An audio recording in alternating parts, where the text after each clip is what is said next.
you the sauce when you on my line. Late night trying to cuff, I just wanna get them to slide. Capture all these moments, I'm so haunted. So many nights alone, focus like witches. Wait a minute.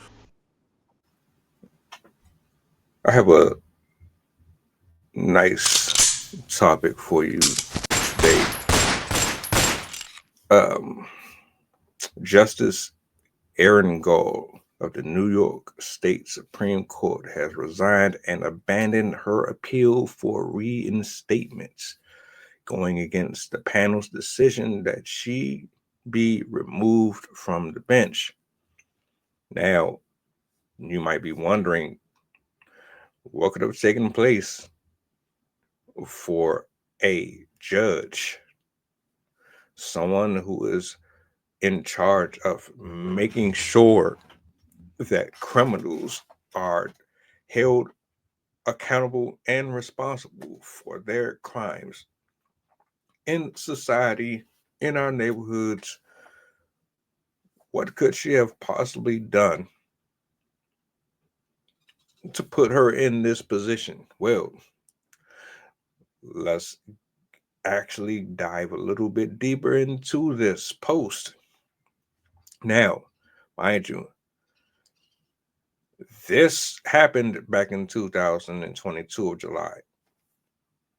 I'm going to read this article and we're going to dissect this one a little bit because oftentimes we find that we hold some of these people in such high regards, and then things like this happen. So, shall we proceed? Justice Erin Gall of the New York State Supreme Court has resigned and abandoned her appeal for reinstatement, going against the panel's decision that she be removed from the bench. The move comes on the heels of a 2022 incident where she threatened to shoot some black kids who crashed a high school graduation party she and her family was at.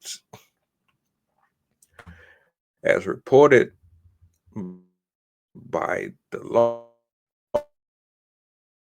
Law Journal, she even urged jibes at their intelligence. She was subsequently suspended with pay at the time, she told the teens. I want to highlight this portion right here because I think that because you didn't actually see the video, I did. This will help you a little bit more understand the mindset that this Karen was actually under when she had this confrontation. And look at, give me a second. I'm gonna point it out. Gets off the property, and that's from Judge Gall. I am a effing judge.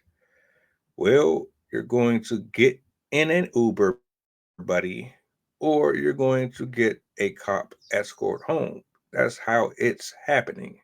That's how I roll. That's how Mrs. G rolls. That's how Judge Gal rolls. Interesting enough, if you go back to the initial sentence, she was attending a party that was at someone's property. It was not her property. Um, what I gathered from that was there's this undertone of racism floating around in the way that she is just angry. This entitlement that she has because she just believes that she has the authority or the power to manipulate the livelihoods of people who come in and out of the courtroom. She can take and translate that out into the real world and judge people based on their skin complexion, attack them, antagonize them. And even if you watch the video, you can tell that she did not care whatsoever. The way that she was talking to the officers, the way that she was talking to them kids, a parent would be furious with her. She was not conducting herself in the regard that most Americans would expect a judge. Let's continue.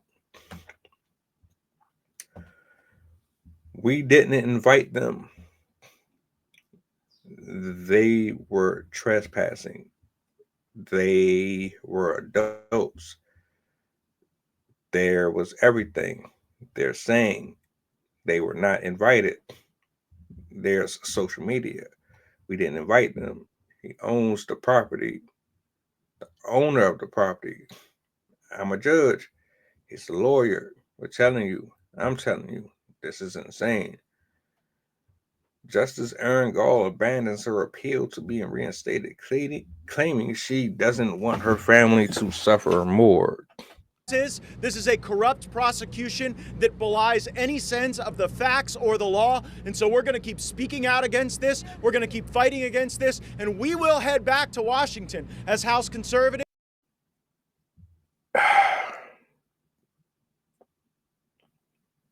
This story, it triggered me because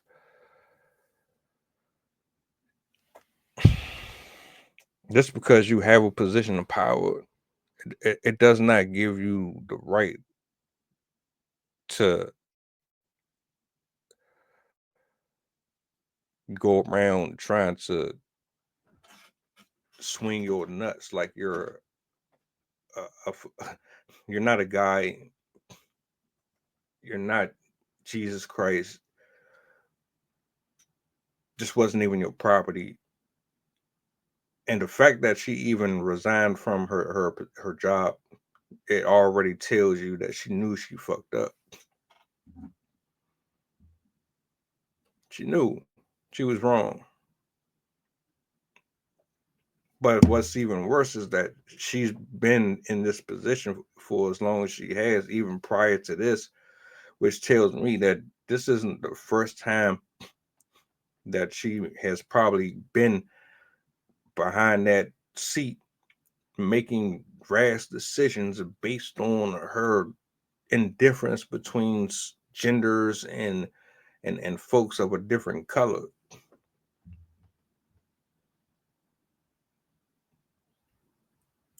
Yeah.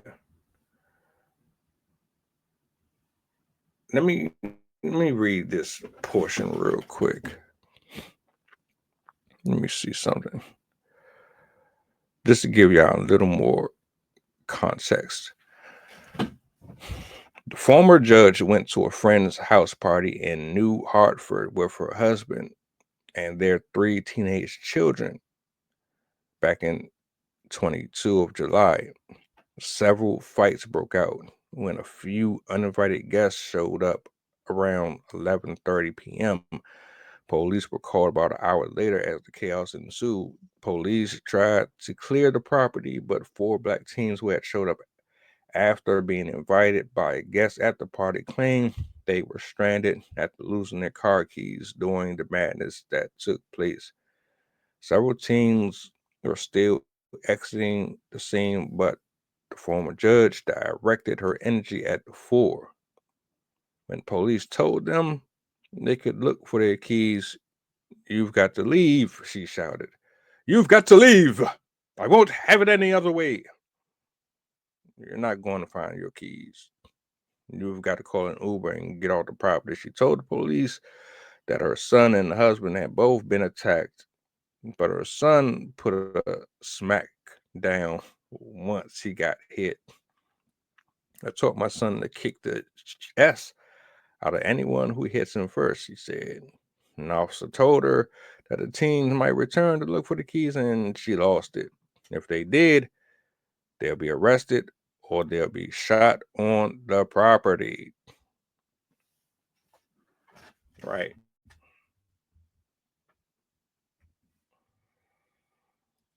So you already know. First of all, I was never a house party type of person because you know damn well that those things never end well. Something always end up happening at them places.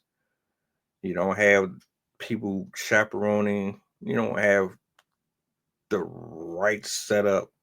You know, teenagers, how they are, drugs, alcohol, all that is going on in them trains. This right here, though,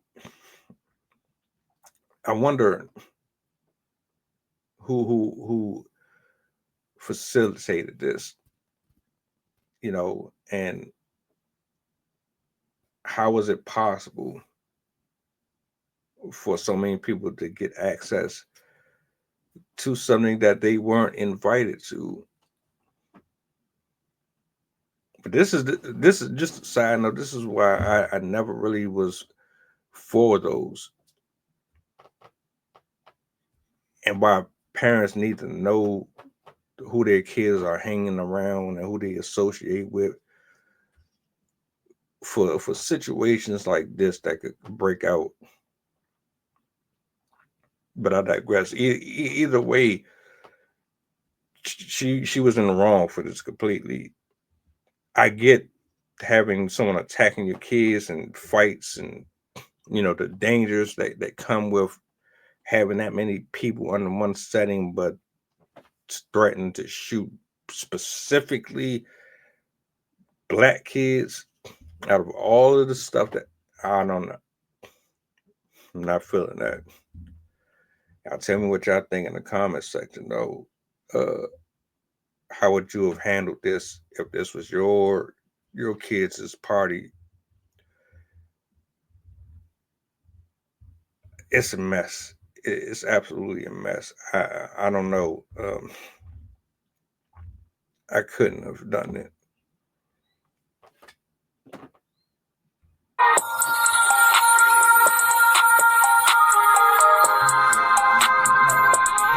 Merry Christmas, filthy animals. And a Happy New Year.